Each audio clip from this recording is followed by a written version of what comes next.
Today, it is going to be a sales pitch. Let me put that out there because it's a story that I'm so passionate about. And it's the story of the future of media. And I actually don't mean the future of digital media. I mean flat out the future of media. We used to have a debate with the team at Channel 9 about what happened between TV and the internet, right? And was TV going to become a channel on the internet? Or were you going to go to your TV and instead of going to Channel 9, you were going to go to Channel web browser and go browse sites? And the kind of interesting thing as the world evolved is that it really doesn't matter anymore. It doesn't matter what your user interface metaphor is. It's all connected. It's all interactive. Over the next 5 to 10 years, most of media becomes digital. Most of media is going to be subject to the same trading conditions, the rise of data, the opportunity for programmatic trading and real-time bidding. And so any prediction you can make on the future of media to get a headline, go crazy and make.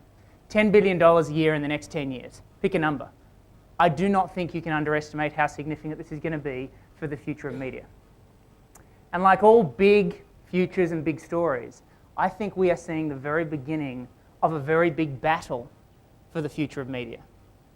And anyone who's been in the display business for the last decade kind of has a view of what that battle is. It's kind of like a knife fight where you've got the knuckle dusters on day in, day out. We had the top 5 and then the ad networks arrived and commoditized everybody and we got angry at them.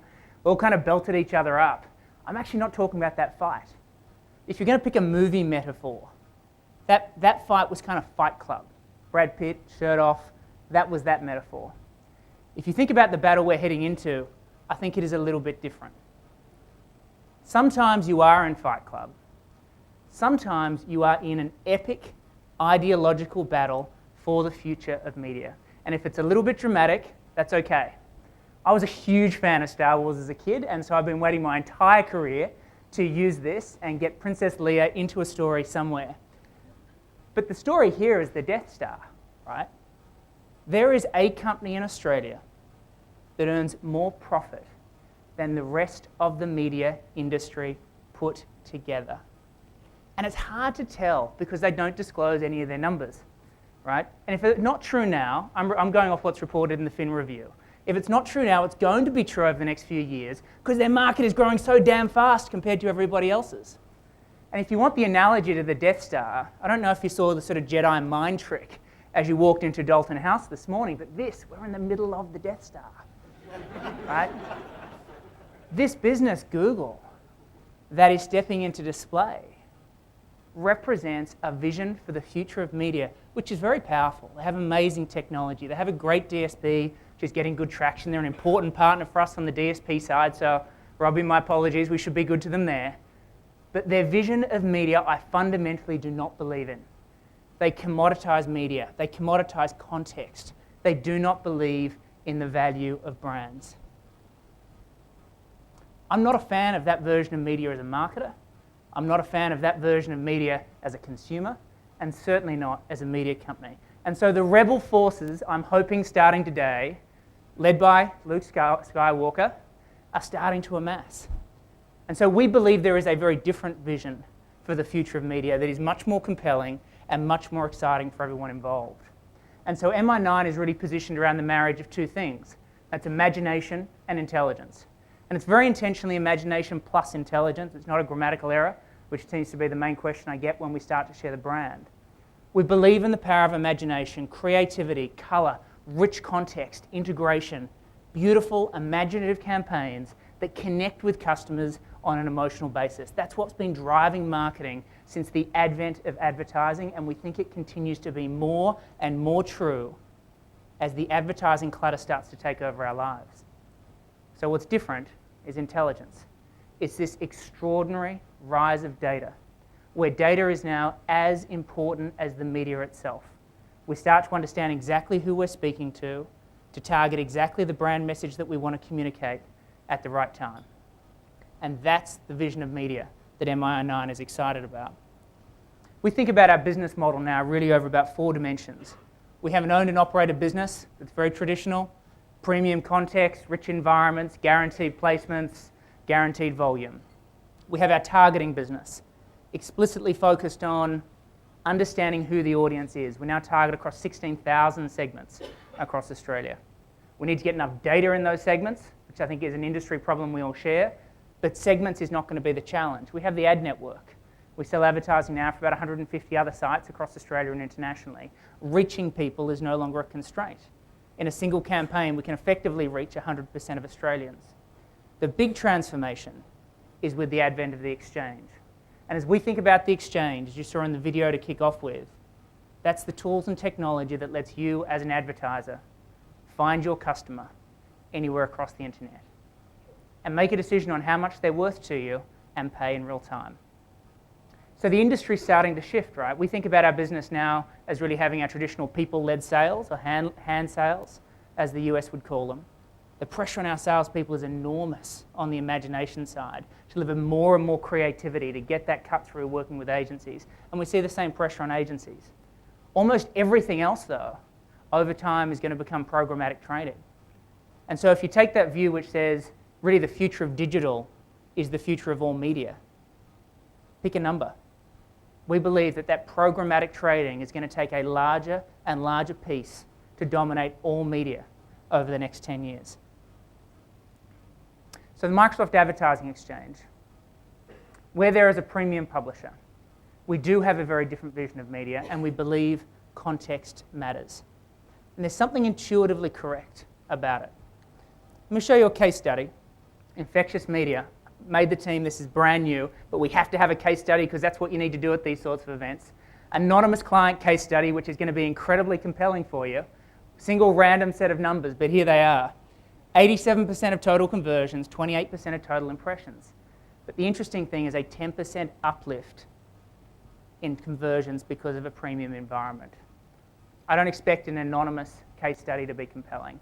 As this builds and as we build credibility, we'll have more and more of these. But it is intuitively correct.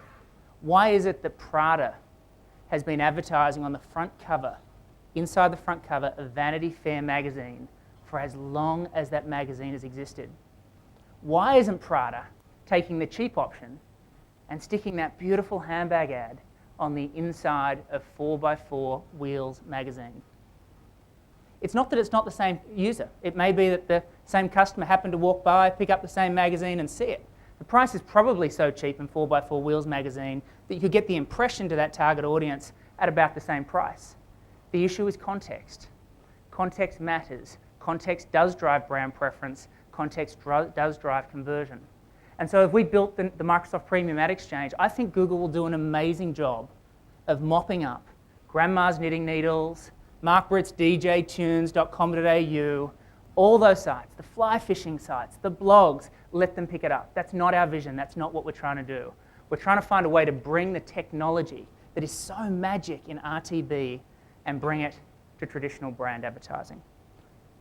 On the sell side, this is the pitch for you.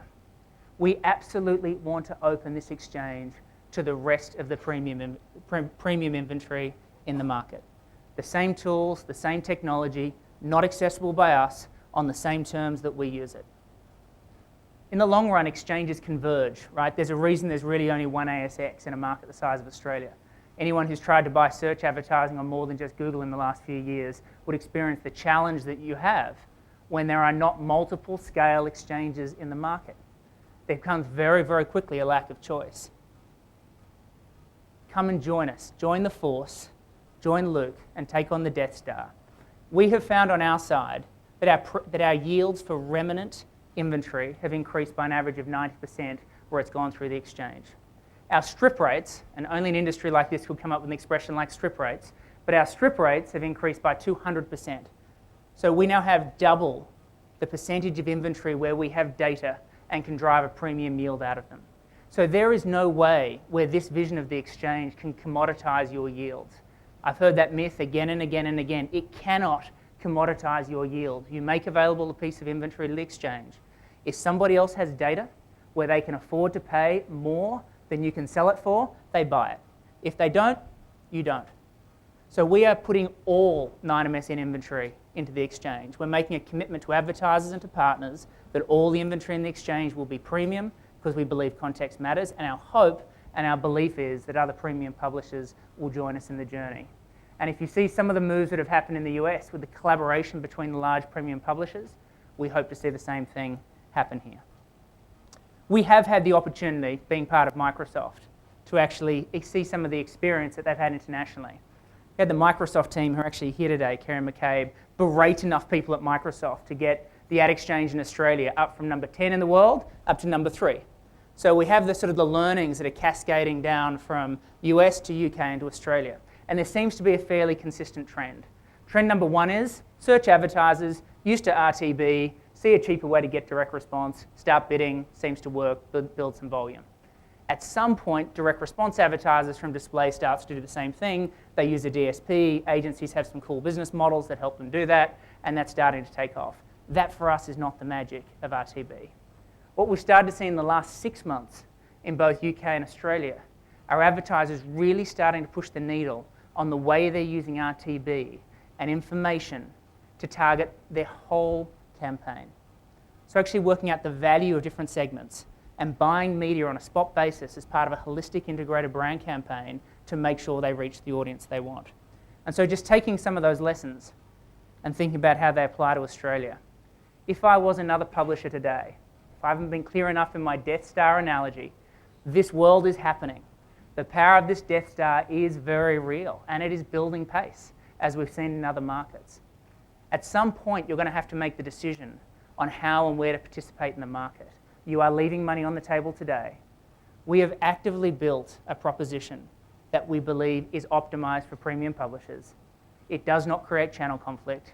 Choose a partner that has the same business interests as you, supports brand, supports context, supports rich immersive experiences. If I was an agency, I would love the 3 p.m. scotch and try to bring that back in the new Mi9 culture. We are seeing in the US the agencies that are making the bet on data are very, very quickly growing share because they're delivering value and differentiation in a way that has not existed in the pure media buying of the last few years. The work we're doing at the moment right now with our largest agency partners is how do we, as a massive owner of data, work with an advertiser as another massive owner of data, and with the agency as another massive owner of data, to actually integrate those data sets and start to provide a unique picture of customers that can really start to deliver breakthrough results. And so DSPs are interesting. They're a good way to get efficiencies. But the great irony is that while the rest of the marketing world is talking about our modern day marketing challenge of building emotional connection with customers, we as a digital industry are talking about efficiency. Everyone else talking about emotional connection, we're talking about efficiency. RTB and exchanges are the opportunity for us to bring that technology and deliver efficiency into creating that imagination and that emotional connection. So my sales pitch is over. All I will say is, on behalf of Mi9, hello. It is great to meet you. We are incredibly excited about a vision for the future of media for the next 10 years in Australia. And Princess Leia and I hope that you will join us on this journey. Thank you, guys.